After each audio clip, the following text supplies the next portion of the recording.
Medidores de flujo de presión diferencial. Medidores de flujo de presión diferencial son los más comunes en la industria para líquidos y gases limpios. Aquí se coloca una constricción o llamado estrangulamiento en el tubo y se mide la presión diferencial producida a través de ella.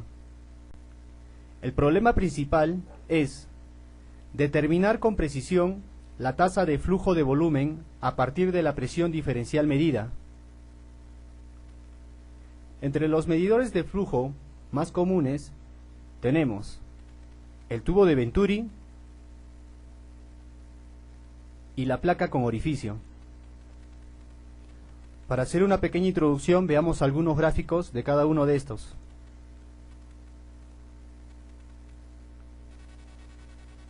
En el primer gráfico podemos ver un tubo de Venturi estándar. En el segundo gráfico podemos ver las dos tomas de medidas de presión, y en el tercero, con mucho más detalle, vemos un tubo de Venturi a gran escala, donde nos tenemos que dar cuenta de varias cosas. Por ejemplo, la primera toma de presión se produce en el estrangulamiento y la segunda se produce después de esta. La segunda también podría haber estado antes del estrangulamiento, o sea, en este punto. También nos tenemos que dar cuenta de que la característica principal del tubo de Venturi es la caída gradual que tiene el tubo hacia la constricción y después de esta. Esto lo vamos a ver en detalle más adelante.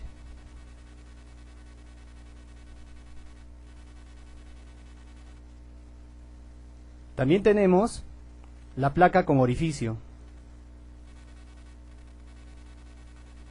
Tenemos tres: concéntrica, excéntrica y segmentada. Esto va a ser de acuerdo a la posición y forma que tenga el orificio.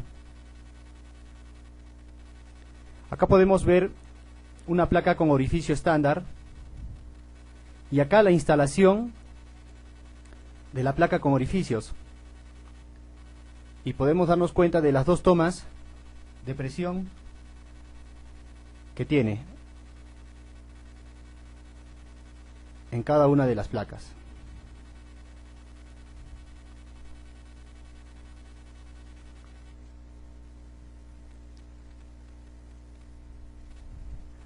Ecuación teórica del flujo incompresible a través de un medidor de presión diferencial. Para obtener esta ecuación, la constricción produce una reducción en el área de la sección transversal del fluido. La figura muestra esta reducción y define cantidades pertinentes. Las siguientes suposiciones hacen posible un cálculo teórico de la diferencia de presión. Entonces vamos a hablar de dos puntos. Como vemos en el gráfico, el estrangulamiento. Entonces decimos que los dos puntos a tratar son el punto 1, que va a generar su área, su velocidad y su presión con respecto a este punto, y un segundo que también genera su área, su velocidad y su presión. En base a estos dos puntos hacemos nuestra ecuación, que después la obtendremos. Entonces aplicamos la primera suposición, que dice que se trata de un flujo sin fricción.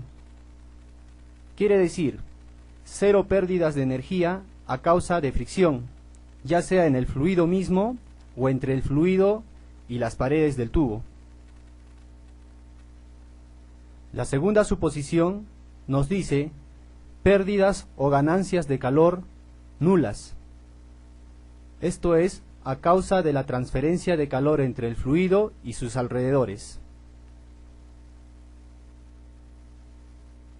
La tercera suposición nos dice sobre la conservación de la energía total. la presión, la energía cinética y la energía potencial. Por lo tanto, como habíamos visto en los anteriores, en los dos puntos, nos planteamos la ecuación, en las cuales vemos que la energía en el punto 1 va a ser igual a la energía total en el punto 2. Tenemos la energía, la presión, la energía cinética y la energía potencial para ambos puntos. Es la ecuación 12.18 del libro. La cuarta suposición nos dice que el fluido es incompresible, es decir, que la densidad en el punto 1 como en el punto 2 van a ser iguales. La quinta suposición nos dice que vamos a hablar de un tubo horizontal. Esto quiere decir que las alturas donde se toman las medidas de presión van a ser iguales. Dado la suposición 4 y la suposición 5, podemos convertir nuestra ecuación 12.18 en la siguiente expresión.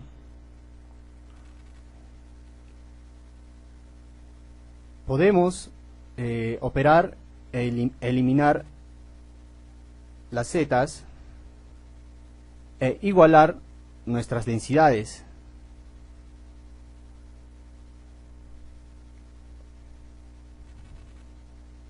Entonces, al hacer esto, obtenemos la siguiente ecuación.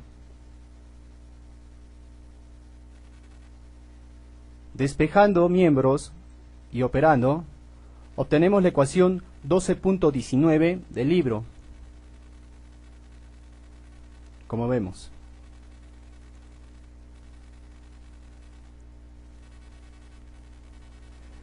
La sexta suposición nos dice sobre la conservación de la tasa de flujo de volumen. Esto es, que la tasa de volumen en el punto 1 va a ser igual a la tasa de volumen de flujo en el punto 2. También sabemos que la tasa de volumen de flujo 1 va a ser igual a su área por su velocidad. Lo mismo sucede en el punto 2. Área 2 por velocidad 2. Es la ecuación 12.20 del libro. Entonces podemos ver la tasa de flujo de volumen 1 y la tasa de flujo de volumen 2. Entonces nos decimos que el área 2 es mucho menor al área 1. Se deduce de la conservación de la tasa de flujo de volumen que la velocidad 2 va a ser mayor a la velocidad 1. Es decir, la velocidad del fluido y de la energía cinética del mismo son mayores en la constricción. Ya que se conserva la energía total, entonces la energía de presión en la constricción debe reducirse, es decir, que la presión 2 va a ser menor a la presión 1. De las ecuaciones 12.19 y 12.20 obtendremos lo siguiente. Acá tenemos la ecuación 12.19, que ya la habíamos deducido. La ecuación 12.20, que consiste en que tiene en los puntos, en ambos puntos, en el punto 1 y en el punto 2, la misma tasa de flujo de volumen. Despejando la tasa de flujo en ambos puntos, despejando la velocidad, por ejemplo, en el punto 1 será igual a la tasa de flujo de volumen en el punto 1 entre su área. Lo mismo sucede con el punto 2.